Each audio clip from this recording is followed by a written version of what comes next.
I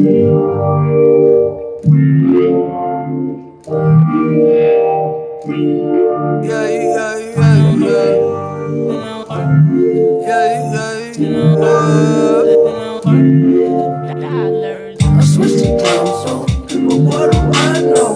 Spending nights hitchhiking, no matter where I go. I can fly home with my eyes closed, but it get kinda hard to see. There's no surprise though, and you can find me. I ain't hiding. I don't move my feet when I be gliding. I just slide in, and then I roll up. Yeah, well, climbing over that wall.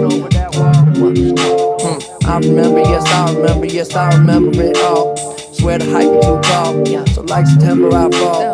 Down below, down low, let the medicine be on call, yeah. It's feeling like you hot enough to melt, yeah. Can't trust no one, can't even trust yourself, yeah. I love you, I don't love nobody else, yeah. Tell them they can take that bullshit elsewhere. Self-care, I'm treating me right.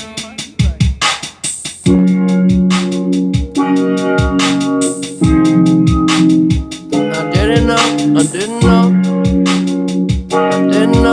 didn't know, yeah. Well, didn't know what I was missing. Now I see a little different. I was thinking too much, got stuck in oblivion, yeah. Oblivion, yeah. Oblivion, yeah. I got all the time in the world, so for now I'm just chillin'. Plus I know it's a beautiful feeling in oblivion, yeah. Oblivion, yeah.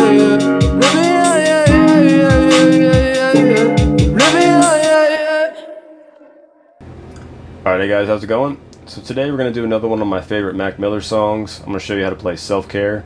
It should be a pretty short lesson because there's really not a lot to the song. It pretty much just has two main parts. You have the same chord progression that loops throughout the intro, verse, and chorus, and then you have the bridge section where the key change happens. And that's my favorite part of the song. It's what really attracted me to this song and made me want to sit down and learn it, because when he changes keys, it just sounds like a totally different song. It sounds like you're floating in outer space, like stoned out of your mind. And it's just these really pretty major, minor, and diminished seventh chords. And we'll go over all that stuff.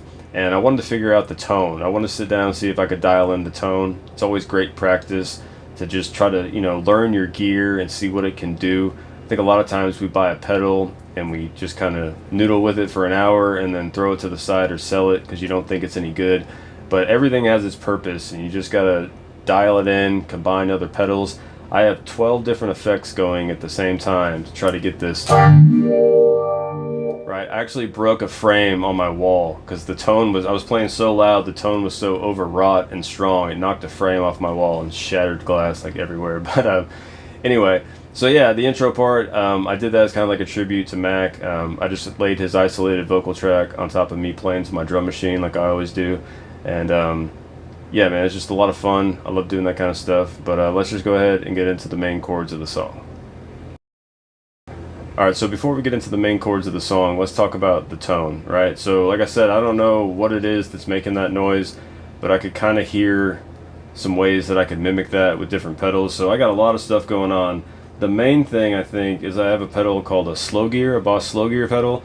And basically what it is it's a way to do volume swells. Like, if you start your volume up at the, from 0 to 10, you just kind of swell it real quick, kind of like you hear on like I Am the Highway by Chris Cornell.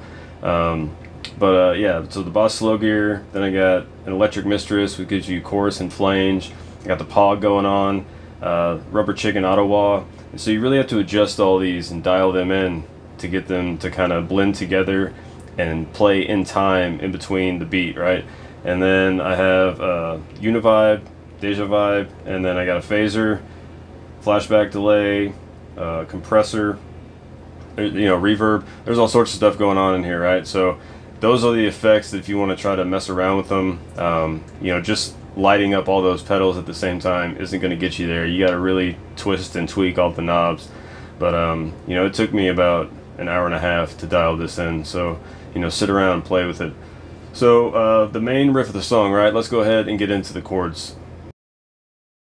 Alright, so for the main part of the song, it's going to be looped throughout for the intro, the verse, and the chorus. you're just going to have the same kind of 4-chord progression that keeps repeating over and over again. And I kind of substitute a chord here and there and just try to flip things back and forth just to give the song more kind of movement, especially if you're like playing this in a band or something. So we start out, we have G minor, bar all of 3, then I have 5 on A and D. And when you strum these, you kind of almost have to play behind the beat. You got to really lay back and let the effect kind of push you forward in time inside of the kick and the snare, right? So you got your G minor, then we're going to go to a D minor 7, bar all of 5 from A down, have 7 on D and 6 on B. Okay, and from here I'm going to go to an E flat major 7. You could just go back to G minor. It's pretty much the same chord except I have an E flat in the bass. I really think that's what I'm hearing on the record. But we have 6 on A, 5 on D, and then bar G, B, and E on 3. Okay, and then after your E flat major 7, walk back up. This time we're going to play D minor instead of D minor 7.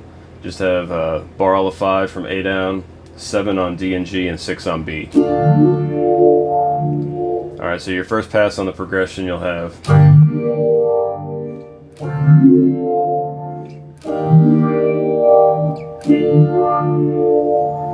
Okay, second time we're going to repeat the same thing, but we're going to end it differently, and we'll just play a different version of the E flat major 7 chord. So we have G minor again.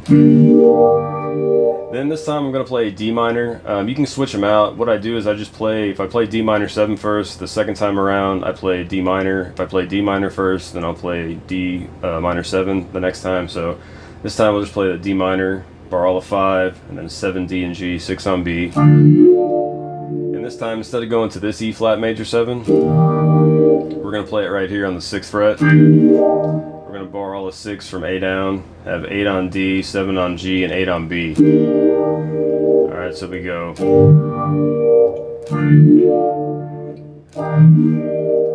And then walk back and play D minor 7 or D minor, whichever one you want, right? 5, 7, 5, 6, 5. Okay, so all together, the whole progression throughout the song, you're going to have.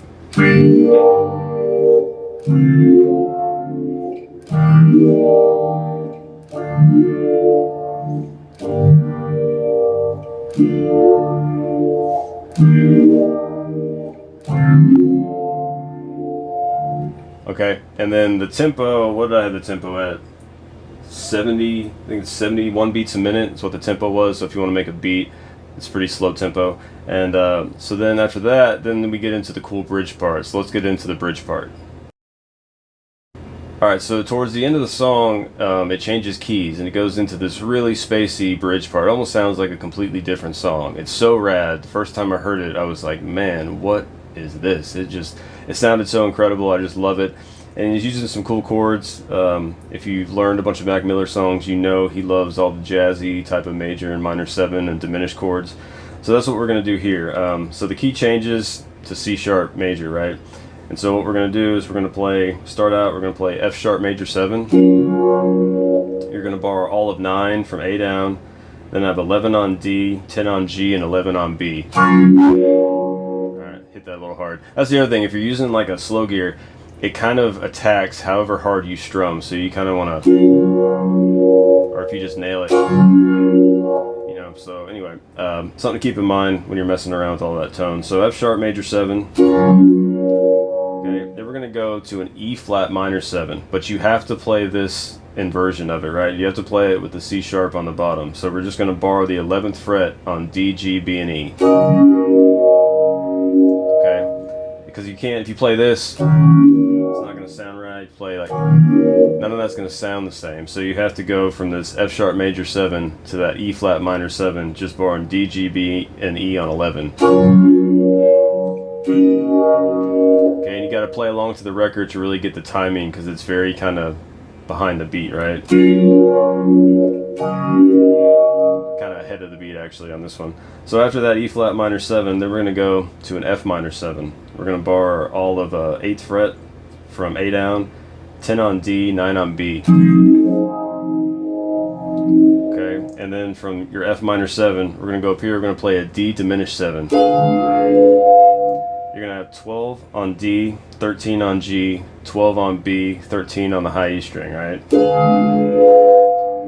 And it'll just loop that all throughout. Same thing. So you have your 4-chord progression in G minor that we played throughout the intro, verse, and chorus, and then when it changes keys and goes into the bridge, then we have another 4-chord progression that's going to loop throughout. So you're going to have.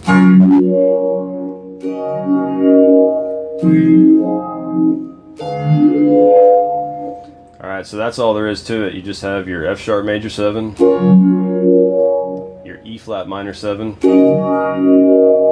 and then your F minor 7 to your D diminished 7. Okay, and that's all you need to play the whole song. It's a lot of fun to play along to. It's a lot of fun to experiment with tone, you know, to just try to dial that stuff in. That was one of the reasons I really wanted to mess with this song, is just try to match the tone. Anytime you learn a song, especially if you're going to play in any kind of cover band, it's really important to be able to dial in the tones as close as you can, because that's really what people's ears remember, or those signature type of things, right? So it's always good practice.